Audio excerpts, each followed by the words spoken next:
ആകാശവാണി. നമസ്കാരം. വാർത്തകൾ വായിക്കുന്നത് കൃഷ്ണ.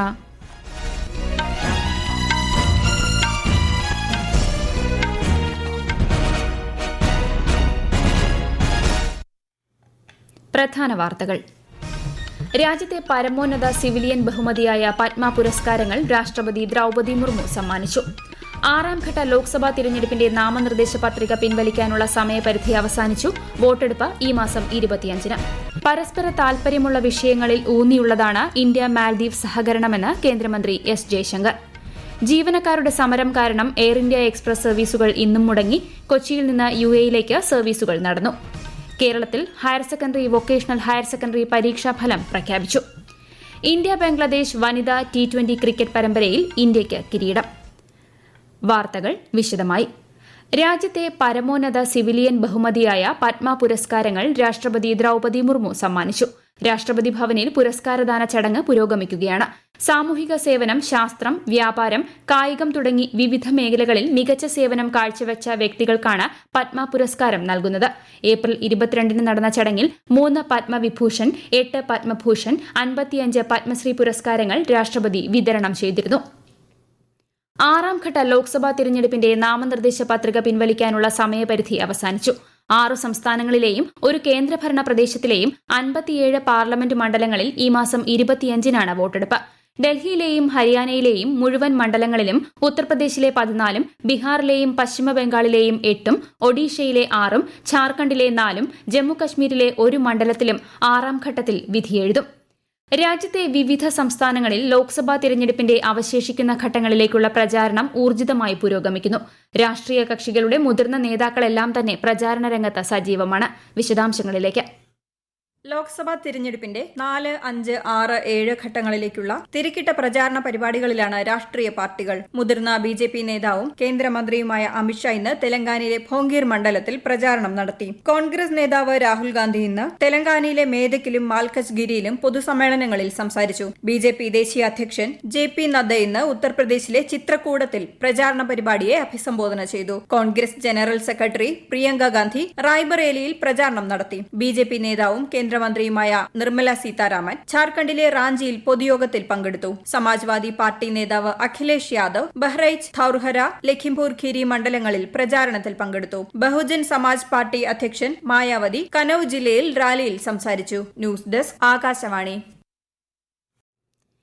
മാൽദ്വീപ്സ് വിദേശകാര്യമന്ത്രി മൂസ സമീറുമായി കേന്ദ്രമന്ത്രി എസ് ജയശങ്കർ ന്യൂഡൽഹിയിൽ കൂടിക്കാഴ്ച നടത്തി. പരസ്പര താൽപര്യമുള്ള വിഷയങ്ങളിൽ ഊന്നിയുള്ളതാണ് ഇന്ത്യ മാൽദ്വീപ് സഹകരണമെന്ന് ശ്രീ ജയശങ്കർ പറഞ്ഞു. അയൽപ്പക്കം ആദ്യമെന്ന നയവും സാഗർ ദൌത്യവും അടിസ്ഥാനമാക്കിയാണ് ഇത്തരം മൂല്യങ്ങൾ കണക്കാക്കുന്നതെന്നും അദ്ദേഹം വ്യക്തമാക്കി. അടിസ്ഥാന സൌകര്യ വികസനം ഉൾപ്പെടെ മാൽദ്വീപ്സ് ജനതയുടെ ജീവിത നിലവാരം മെച്ചപ്പെടുത്തുന്ന നിരവധി കാര്യങ്ങൾക്ക് ഇന്ത്യ വലിയ തോതിൽ സംഭാവന നൽകിയതായും കേന്ദ്രമന്ത്രി പറഞ്ഞു. വിമാന സർവീസ് റദ്ദാക്കൽ പ്രതിസന്ധിക്കിടെ കൊച്ചിയിൽ നിന്ന് ഷാർജ, ബഹ്റിൻ, ദുബായ് എന്നിവിടങ്ങളിലേക്ക് ഇന്ന് എയർ ഇന്ത്യ എക്സ്പ്രസ് സർവീസ് നടത്തി. അബുദാബിയിലേക്ക് രാത്രി 8:15-നുള്ള വിമാനം സർവീസ് നടത്തും. ആഭ്യന്തര മേഖലയിൽ രാത്രി 9:40-നുള്ള ഹൈദരാബാദ് വിമാനം റദ്ദാക്കി. തിരുവനന്തപുരം വിമാനത്താവളത്തിൽ എയർ ഇന്ത്യ എക്സ്പ്രസിന്റെ 3 സർവീസുകൾ ഇന്ന് റദ്ദാക്കിയിരുന്നു. മസ്കറ്റ്, അബുദാബി, ബംഗളൂരു എന്നിവിടങ്ങളിലേക്കുള്ള സർവീസുകളാണ് റദ്ദാക്കിയത്.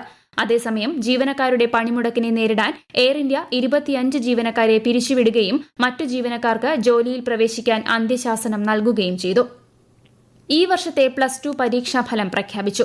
78.69 വിജയശതമാനം. ആകെ പരീക്ഷ എഴുതിയ 3,74,755 പേരിൽ 2,94,888 പേർ ഉപരിപഠനത്തിന് യോഗ്യത നേടിയതായി ഫലം പ്രഖ്യാപിച്ചുകൊണ്ട് വിദ്യാഭ്യാസ മന്ത്രി വി ശിവൻകുട്ടി അറിയിച്ചു. കഴിഞ്ഞ വർഷത്തേക്കാൾ 4.26% കുറവാണ് ഉണ്ടായിട്ടുള്ളത്. +2 സയൻസിൽ 84.84%, കൊമേഴ്സിൽ 76.11%, ഹ്യൂമാനിറ്റീസിൽ 67.09% വിജയം. 39,242 വിദ്യാർത്ഥികൾക്ക് എല്ലാ വിഷയത്തിലും A+ ലഭിച്ചു. VHSC വിഭാഗത്തിൽ 27,586 വിദ്യാർത്ഥികൾ പരീക്ഷ എഴുതിയതിൽ 19,702 പേർ ഉപരിപഠനത്തിന് യോഗ്യത നേടി. 71.42% വിജയശതമാനം. കഴിഞ്ഞ വർഷത്തേക്കാൾ 6.97% വിജയം കുറഞ്ഞു. സയൻസ് വിഭാഗത്തിൽ 70.13% വിജയവും ഹ്യൂമാനിറ്റീസിൽ 71.58%, കൊമേഴ്സിൽ 76.48%വുമാണ് വിജയം. 251 പേർ എല്ലാ വിഷയങ്ങൾക്കും A+ നേടി. +2 VHSE വിഭാഗങ്ങൾക്കുള്ള സേ പരീക്ഷ ജൂൺ 12 മുതൽ ആരംഭിക്കും. ഉത്തരക്കടലാസുകളുടെ സൂക്ഷ്മ പരിശോധനയ്ക്കുള്ള അപേക്ഷകളും പുനർമൂല്യനിർണ്ണയത്തിനുള്ള അപേക്ഷകളും ഈ മാസം 14-നകം സമർപ്പിക്കണമെന്നും മന്ത്രി വി ശിവൻകുട്ടി വാർത്താസമ്മേളനത്തിൽ പറഞ്ഞു. ഈ വാർത്തകൾ ആകാശവാണിയിൽ നിന്ന്. ആകാശവാണി വാർത്തകളും വാർത്താധിഷ്ഠിത പരിപാടികളും all India radio news Thiruvananthapuram എന്ന യൂട്യൂബ് ചാനലിൽ ലഭ്യമാണ്. കൂടുതൽ വാർത്തകൾക്കായി @All India Radio News Thiruvananthapuram എന്ന ഫേസ്ബുക്ക് പേജും @ARnews_TVM എന്ന എക്സ് ഹാൻഡിലും സന്ദർശിക്കാം. ധാതുസമ്പത്ത് ഏറെയുള്ളതിനാൽ ഝാർഖണ്ഡിന് വ്യാവസായിക കേന്ദ്രമാകാനുള്ള സാധ്യത ഏറെയാണെന്ന് കേന്ദ്രമന്ത്രി നിർമ്മല സീതാരാമൻ. അസ്ഥിരമായ സർക്കാരാണ് കുറച്ചുനാളായി സംസ്ഥാനത്തുള്ളതെന്നും അതാണ് ഉയർച്ചയില്ലായ്മയ്ക്കും വികസന മുരടിപ്പിനും കാരണമെന്നും അവർ പറഞ്ഞു. ഒരു ദിവസത്തെ സന്ദർശനത്തിനായിട്ടാണ് ശ്രീമതി സീതാരാമൻ ഝാർഖണ്ഡിലെത്തിയത്.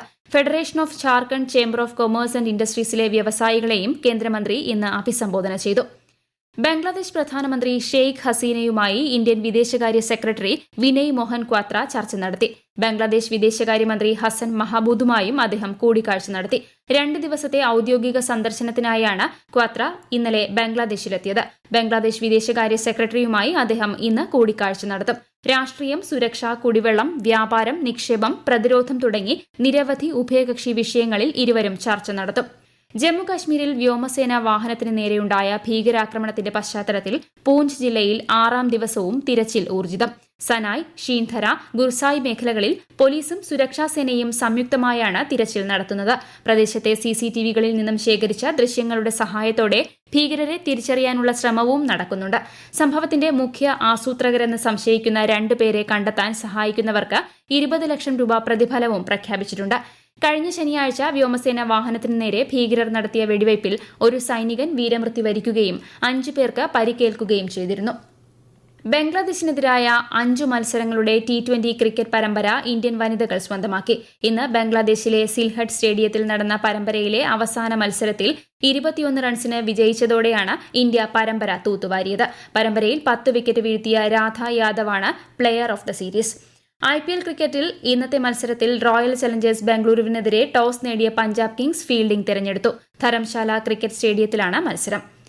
തുർക്കിയയിൽ നടക്കുന്ന ലോക ഗുസ്തി ഒളിമ്പിക് യോഗ്യതാ മത്സരത്തിൽ ഇന്ത്യയ്ക്ക് വിജയം. പുരുഷന്മാരുടെ 67 കിലോഗ്രാം ഗ്രീക്കോ റോമൻ വിഭാഗത്തിൽ ഇന്ത്യയുടെ ആശു 16ാം റൌണ്ടിലേക്ക് പ്രവേശിച്ചു. 2024 പാരീസ് ഒളിമ്പിക്സ് ഗുസ്തി വിഭാഗത്തിൽ ഇതുവരെ 4 ക്വാട്ടകളാണ് ഇന്ത്യ ഉറപ്പിച്ചത്.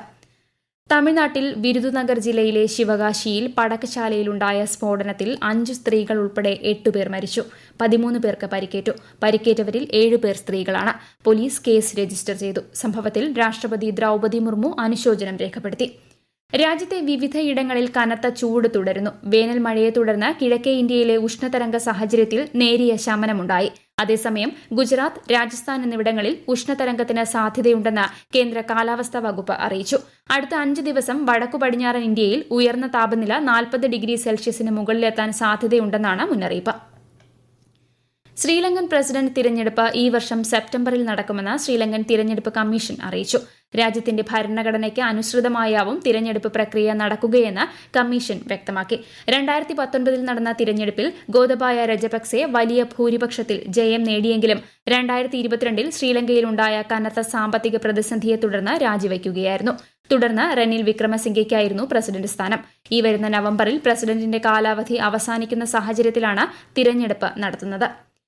ഇറാനിലെ MSC ഏരീസ് കപ്പലിലുള്ള 16 നാവികരെ തിരികെ എത്തിക്കുന്നതിനായി ഇറാനിയൻ സർക്കാരുമായി ചർച്ച നടത്തിവരുന്നതായി വിദേശകാര്യ മന്ത്രാലയ വക്താവ് രൺധീർ ജയ്സ്വാൾ. ജീവനക്കാരുടെ കരാറിന്റെ അടിസ്ഥാനത്തിലാണ് അവരുടെ തിരിച്ചുവരവെന്നും അദ്ദേഹം പറഞ്ഞു. പ്രധാന വാർത്തകൾ വീണ്ടും. രാജ്യത്തെ പരമോന്നത സിവിലിയൻ ബഹുമതിയായ പത്മ പുരസ്കാരങ്ങൾ രാഷ്ട്രപതി ദ്രൗപദി മുർമു സമ്മാനിച്ചു. 6ാം ഘട്ട ലോക്സഭാ തിരഞ്ഞെടുപ്പിന്റെ നാമനിർദ്ദേശ പത്രിക പിൻവലിക്കാനുള്ള സമയപരിധി അവസാനിച്ചു. വോട്ടെടുപ്പ് ഈ മാസം 25-ന്. പരസ്പര താൽപര്യമുള്ള വിഷയങ്ങളിൽ ഊന്നിയുള്ളതാണ് ഇന്ത്യ മാൽദ്വീപ് സഹകരണമെന്ന് കേന്ദ്രമന്ത്രി S. ജയശങ്കർ. ജീവനക്കാരുടെ സമരം കാരണം എയർ ഇന്ത്യ എക്സ്പ്രസ് സർവീസുകൾ ഇന്നും മുടങ്ങി. കൊച്ചിയിൽ നിന്ന് UAE-യിലേക്ക് സർവീസുകൾ നടന്നു. കേരളത്തിൽ higher secondary vocational higher secondary പരീക്ഷാഫലം പ്രഖ്യാപിച്ചു. ഇന്ത്യ ബംഗ്ലാദേശ് വനിതാ T20 ക്രിക്കറ്റ് പരമ്പരയിൽ ഇന്ത്യയ്ക്ക് കിരീടം. വാർത്തകൾ കഴിഞ്ഞു. അടുത്ത വാർത്താ പ്രക്ഷേപണം രാത്രി 8:35.